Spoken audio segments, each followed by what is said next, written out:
È spuntato un nuovo nome per il mercato estivo dell'Inter. Secondo quanto ha riportato la Bild nella giornata di ieri, l'Inter avrebbe messo gli occhi su un 23enne che milita nel Borussia Dortmund. Stiamo parlando di Daniel Svensson, che potrebbe diciamo essere uno dei nomi per l'estate nerazzurra per andare o a sostituire o eventualmente diventare un vice Dumfries per il futuro. Visto che siamo in tema Bundesliga, il giocatore gioca nel Borussia Dortmund. Oggi ho il piacere di avere con me Elmar Bergonzini, che faccio entrare, che segue la Bundesliga per la Gazzetta dello Sport. Ciao Elmar, ben ritrovato. Ciao Romina, buon pomeriggio a te, buon pomeriggio a tutti. Allora, partiamo subito carichi perché insomma voglio rubarti meno tempo possibile, però appunto abbiamo pensato a te, ho pensato a te proprio per andare un po' a fondo su questa questione, questa indiscrezione che è arrivata nella giornata di ieri proprio dalla Germania. Sappiamo che l'Inter in quest'ultimo periodo si è mossa, in realtà stava cercando di muoversi per un esterno destro per l'assenza di Dumfries sulla corsia di destra. È un tema che comunque rimane aperto nonostante appunto nel mercato di gennaio poi non si sia fatto niente. Uno dei nomi di cui si parla è appunto questo di Svensson. Stiamo parlando in realtà di un terzino sinistro, mancino, che in questo momento viene appunto accostato all'Inter come esterno destro. Quello che ti chiedo subito, perché anche vedendo un po' l'heatmap del giocatore, ho visto che comunque lui diciamo occupa e tocca palla negli stessi punti dove la tocca Di Marco, quindi prettamente a sinistra. Ti chiedo, ma eventualmente secondo te potrebbe comunque essere preso in considerazione come magari un giocatore a piede invertito per la corsia di destra o magari proprio più come vice Di Marco? No, io sono convinto che Svensson possa serenamente giocare a destra, ma qua parliamo dell'Inter, parliamo di una squadra a livello altissimo in Italia, forse la più forte in Italia, probabilmente la più forte in Italia quest'anno, una delle più forti in Europa. Quindi prendere un giocatore per adattarlo, secondo me, a quei livelli è sempre controproducente. Lui lì ci ha giocato, ci può giocare, ci sa giocare, però non riesce ad esprimersi al massimo delle proprie potenzialità. Quindi Svensson, secondo me, nel momento in cui viene preso, va preso per fargli fare la fascia sinistra. Tu hai detto giustamente, perché non è un errore, che è un terzino sinistro, lui col Borussia Dortmund gioca più che altro come terzino a tutta fascia. Il Dortmund gioca con una difesa a 3 e lui gioca sulla fascia davanti alla difesa, è l'unico giocatore di fascia spesso. Quindi è molto bravo soprattutto ad attaccare più che a difendere, è un giocatore veramente molto interessante, però appunto lui gioca prevalentemente a sinistra più che a destra. Lui ha fatto l'interno sinistro di centrocampo, anche questo ha fatto. Poi se si vuole adattare a destra ovviamente va benissimo, però che una squadra come l'Inter punti su di lui per adattarlo, resterei abbastanza basito, insomma. Sì, infatti per questo ti ho chiesto del posizionamento, perché essendo diciamo accostato a quel discorso lì, in questo momento in realtà l'Inter potrebbe anche riflettere eventualmente su un vice Di Marco, perché anche la situazione sulla sinistra non è del tutto coperta, quindi eventualmente si potrebbe pensare proprio a lui anche per questo tipo di ruolo che è più il Come vice suo. Di Marco sarebbe un ottimo acquisto come vice Di Marco. Il discorso poi è il budget, nel senso Esatto. che visto che comunque non credo che il Borussia Dortmund chiederebbe pochissimo per lui, a Siamo su Dortmund 30 lui, milioni, da quello che ho è, visto, una valutazione sui lui, 30 lui è milioni. È giusto secondo te? Cioè più o meno è quella la cifra? conoscendo il Dortmund, secondo me si va oltre. Mm. Secondo me si è più vicini ai 40 che non ai 30, però vediamo, poi ovviamente dipenderà anche dal mercato, eccetera. Però ecco, prendere una riserva per quella cifra, io credo che prima di prendere una riserva per quella cifra si debba essere riusciti a strutturare in maniera perfetta gli 11 titolari o i co-titolari. Se l'Inter dovesse avere la necessità di sostituire Dumfries e prendere un esterno destro e magari abbassa il livello dell'esterno destro per prendere Svensson come alternativa, anche quello secondo me strategicamente non sarebbe particolarmente sensato. Sì, tu poi hai parlato di cifre, mi dici 40 milioni, beh, sicuramente è una cifra importante. Di lui forse attira un po' di più il fatto che abbia un ingaggio abbastanza basso, mi sembra che siamo sotto il milione, però è un giocatore che comunque in questa stagione, poi il Borussia è arrivato nel 2025, si sta affermando sempre di più perché comunque sia titolare, molte presenze da titolare, insomma un giovane che comunque sta crescendo molto, quindi come dici giustamente tu, c'è anche da parte poi del club stesso magari la volontà di non lasciarlo andare o comunque di alzare il prezzo. Ma Vedremo il perché... Dortmund vende tutti, cioè quando giochi nel Dortmund tu sai che sei sul mercato, perché la filosofia del Dortmund è quella. Quindi di fronte a una buona offerta ogni giocatore è cedibile. Lui è arrivato al Borussia nel gennaio del 2025, il Dortmund poi ha deciso di riscattarlo in estate e lui ha tolto il posto a Benzebaini, che in Germania gioca da tanti anni, prima del Borussia Dortmund giocava col Borussia Mönchengladbach e addirittura adesso Benzebaini, più che giocare sulla fascia sinistra, che era appunto il suo ruolo principale, è stato adattato come braccetto di sinistra della difesa a 3 del Borussia Dortmund. Però questo appunto per far capire, Svensson ha fatto retrocedere nelle gerarchie un giocatore importante come Benzebaini. Questo è un aspetto importante perché ci dimostra anche ecco, la crescita del giocatore e poi eventualmente, visto che ne stai parlando anche in questi termini, bisognerebbe capire poi in un'ottica Inter se il giocatore stesso sarebbe poi disposto eventualmente a fare il vice, ad esempio, perché lo penso se dovesse rimanere Dumfries, se appunto e dovesse arrivare per la corsia di destra, se fosse disponibile ad essere il vice di Dumfries con Luis Enrique che comunque ancora fa parte della rosa dell'Inter e dall'altra parte comunque c'è Di Marco che in questa forma e con questa condizione è difficilmente insomma sostituibile, quindi anche questo secondo me è un altro tema. Ti chiedo un'altra cosa, mi sposto un po' da questo argomento, perché negli ultimi giorni soprattutto, visto che parliamo di giocatori in crescita, all'Inter ne abbiamo visto uno questa stagione che anche grazie all'arrivo di Akanji diciamo che ha trovato veramente la sua dimensione nel suo ruolo di braccetto di destra ed è Bissek. Si parla di un interessamento da parte del Bayern Monaco per questo giocatore. Ti chiedo se sai qualcosa, appunto, se puoi dirci qualcosa su questo e se eventualmente pensi che ecco, un giocatore come Bissek possa toccare un livello come quello del Bayern Monaco.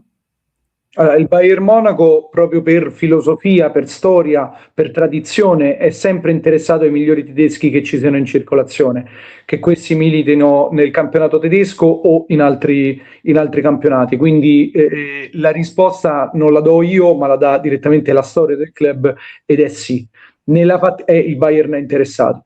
Nella fattispecie bisogna tenere in considerazione il fatto che Kim, l'ex Napoli, a Monaco non si è mai inserito particolarmente bene. C'è l'intenzione di venderlo ormai già da un anno, ma ovviamente il Bayern, che è molto attento all'aspetto finanziario più che economico del club, deve anche venderlo alla cifra giusta per non far registrare una minusvalenza eccessiva. Quindi cosa succede? Che ogni anno il costo del cartellino di Kim viene ammortizzato, di conseguenza ogni anno è sempre più probabile che il Bayern riesca a vendere Kim senza far registrare una minusvalenza. Nel momento in cui il Bayern dovesse riuscire a far partire Kim, andrebbe sicuramente a caccia di un difensore, a maggior ragione se tedesco, a maggior ragione se giovane, a maggior ragione se è già stato ad alti livelli. Bissek secondo me è il profilo ideale per il Bayern Monaco, però appunto prima vanno fatte altre operazioni in uscita. Ok, quindi comunque è vincolato al mercato in uscita. Sì, diciamo che come hai detto tu, Bissek poi in questo momento è sotto i riflettori. Ad inizio stagione c'era una sorta di percezione anche di malcontento da parte del giocatore proprio perché non stava avendo spazio per via dell'arrivo di Akanji e sia appunto per visibilità anche in vista del mondiale non era il massimo, ma in questo momento è normale che la lente sia su di lui perché comunque è un giocatore che sta trovando sempre più spazio sotto la guida di Christian Chiu e tra l'altro sta anche facendo molto bene, quindi quindi è normale che altri grandi club a livello europeo come il Bayern Monaco, ecco, mettano gli occhi su di lui, questo sì. Ti faccio un'altra domanda, restando sempre nell'assetto difensivo, nel terzetto difensivo dell'Inter, perché un altro nome di cui si parla, insomma, è quello di Kulierakis, un altro giovane classe 2003, scusami, del Wolfsburg. Lui è un centrale di sinistra, quindi gioca appunto nello stesso ruolo di Alessandro Bastoni. Questa è una domanda da Matteo del club di Passione Inter che ti sto girando. Secondo te potrebbe essere un nome in ottica Inter? Allora, per capire il valore del Wolfsburg bisogna fare un leggero passo indietro. Il Wolfsburg è stata, e De Bruyne ne è la dimostrazione, ma non soltanto lui. Wolfsburg è stata una delle squadre più forti in Germania e secondo me in Europa in un periodo brevissimo di tempo. Fra l'altro incontrò anche l'Inter in Europa League e se non ricordo male la buttò anche fuori una decina d'anni fa. Poi c'è stata nel 2015 la crisi della Volkswagen, che ha abbassato notevolmente il livello del Wolfsburg, perché la Volkswagen ha da quel momento in poi immesso nel club Wolfsburg, che è controllato dalla Volkswagen, ha immesso di anno in anno sempre meno soldi. Per parare quello che fu lo scandalo delle emissioni della Volkswagen. Da quel momento in poi il Wolfsburg è sì molto attento ai giovani, però è anche vero che, e quindi i giocatori che prende spesso sembrano interessanti, però è anche vero che viene a mancare quel passaggio che i vari De Bruyne, i vari Schürrle e tanti altri giocatori, i Perisic e tanti altri giocatori che in quel periodo sono stati al Wolfsburg, sono riusciti a fare, cioè fare un passaggio graduale, una crescita graduale da un campionato minore come può essere quello greco, dal quale arriva per esempio Kulierakis, a una squadra di primissimo livello come può essere appunto il Manchester City quando prese Kevin De Bruyne dal Wolfsburg. I giocatori del Wolfsburg in questo momento, proprio perché la società è abituata a vendere in fretta e in furia i giocatori forti che ha, spesso secondo me poi faticano a fare un ulteriore passo, perché nella maggior parte dei casi i giocatori che arrivano a Wolfsburg già fanno un passo grande arrivando a Wolfsburg, proprio perché arrivano da campionati minori. Venderli in fretta vuol dire non dargli il tempo di maturare. Negli ultimi anni il Wolfsburg ha ceduto più giocatori che poi non sono riusciti a imporsi in altre società di quanto non facesse in passato. Quindi io su Kulierakis, che è un giocatore molto fisico, per quanto sia fisico è anche pulito, perché non è un giocatore che è scordinato, quindi la stazza fisica la sa utilizzare molto molto bene, però io in questo momento sarei attento nell'andare a pescare dal Wolfsburg, proprio perché il livello del Wolfsburg si è abbassato notevolmente e troppo spesso i giocatori che escono da lì poi non rendono. Ok, quindi potrebbe essere proprio rischioso per l'Inter magari prendere un giocatore che arriva da un contesto insomma non ottimale, magari potrebbe non essere pronto, ecco come... Il Wolfsburg di 10 anni fa oggi è lo Stoccarda. Io oggi andrei sempre a comprare dallo Stoccarda, andrei sempre a comprare dal Leverkusen, andrei sempre a comprare sempre, magari no, però molto spesso dall'Eintracht Francoforte. Fossi il dirigente di una squadra come l'Inter, su un giocatore del Wolfsburg sarei molto molto attento, non ci penserei una volta ma ci penserei 100 volte, lo andrei a vedere non una volta ma 100 volte. No, poi diciamo che l'Inter non può permettersi, ecco, secondo me anche altri errori nel reparto difensivo. In realtà non sono stati fatti troppi errori, diciamo, nell'ultimo periodo, però io penso ad esempio a Palacios, tra l'altro nello stesso ruolo, quindi non vorrei che ci fosse una sorta di Palacios bis, assolutamente. Senti, resto sempre sul discorso delle domande del club di Passione Inter, perché un'altra domanda, insomma, che ti giro è se secondo te c'è qualche talento in generale, poi dopo andremo anche al discorso dei parametri zero, quindi giocatori con più esperienza, tra poco lo affronteremo, però qualche talento della Bundesliga che vedresti bene in un contesto italiano, vedresti bene in un contesto di un grande club come l'Inter? Allora, in Bundesliga i talenti ci sono sempre. Noi dobbiamo pensare che da quando la Premier League, ormai una dozzina d'anni fa, è diventato il campionato più ricco al mondo, non sto dicendo il migliore forse lo era già prima, ma da quando la Premier League è diventato per distacco il campionato più ricco al mondo, con i diritti TV e tutto quello che sappiamo, ogni anno, in ogni singola sessione di mercato, il campionato dal quale si attinge di più è quello tedesco. Quindi è inevitabile pensare, questo sia come giocatori che come allenatori, è inevitabile pensare che se la Premier League oggi è per distacco, e si guardi la classifica dell'ultima fase a campionato della Champions League, se la Premier League oggi è per distacco il campionato migliore al mondo, evidentemente perché in Bundesliga spesso si può pescare molto molto bene, fra l'altro a prezzi non altissimi di solito. Di talenti quindi ce ne sono veramente veramente tanti. Io è un anno ormai già che sto segnalando Max Mørsted, che è un 2006, ha appena compiuto 20 anni, è un attaccante che a me è un classico numero 9, e secondo me dal Guardiola nel momento del Barcellona in poi, dal Guardiola sulla panchina del Barcellona in poi, si è persa molto la figura del centravanti proprio per questo tiki-taka, il voler far muovere la palla, il voler creare più spazi. Si è persa molto la figura del classico centravanti alla Crespo, Batistuta, Vieri, ce n'erano tantissimi fino a quel momento. Van Nistelrooy, ce n'erano veramente tantissimi in tutti i paesi. Max Mørsted è un po' tornare indietro, perché lui è un po' quel tipo di giocatore lì.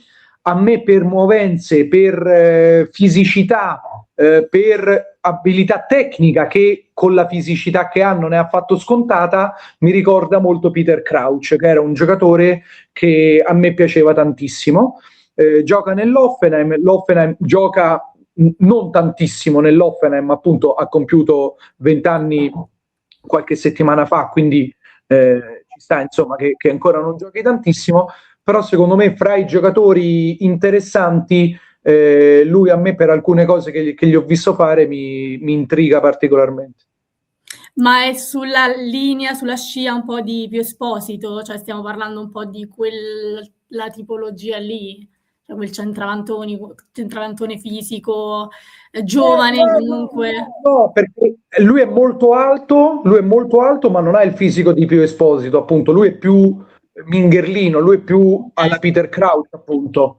Ha un altro tipo di fisicità, però è un classico numero 9. È un giocatore secondo me molto molto interessante. Poi non so se è da Inter, probabilmente non lo è oggi nell'immediato, però secondo me è un giocatore molto molto interessante. Se non sbaglio, fra l'altro ha vinto o il mondiale o l'europeo under 19 o 20, non ricordo, con la Germania. È un giocatore molto molto interessante. Il centro sportivo dell'Hoffenheim l'ho visitato in più occasioni e è veramente un centro sportivo all'avanguardia, quindi ecco il discorso che facevo sul Wolfsburg con l'Hoffenheim vale al contrario, nel senso che un giocatore che esce dal settore giovanile dell'Ipsia o dell'Hoffenheim spesso è un giocatore strutturato. Poi non tutti possono arrivare a livello dell'Inter ovviamente, però è interessante. Lo teniamo. Sì, sì.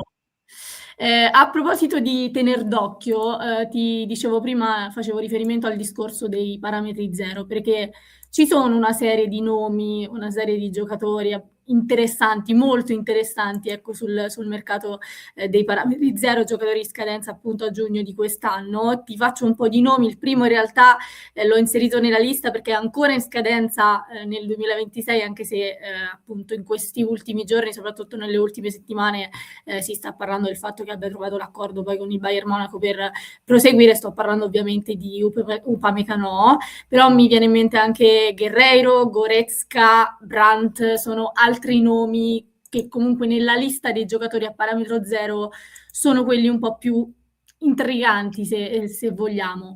Tra questi che ti ho detto, innanzitutto ti chiedo se, a parte Upamecano, pensi che ci siano gli estremi anche per gli altri, quindi Guerrero e Goretzka per il Bayern, di proseguire eventualmente il cammino con il club attuale, o se verranno appunto svincolati e quindi poi bisognerà da parte nostra anche tenerli d'occhio, e se tra questi pensi che ci possa essere qualcuno che magari potrebbe anche essere interessato a venire in Italia, perché penso ad esempio a Guerrero, che forse è uno che potrebbe trovare molta concorrenza. Prima facevo il discorso con il ragazzo giovane, con Svensson, per il discorso dei titolari, no? Che comunque viene all'Inter e hai la consapevolezza di diventare un vice.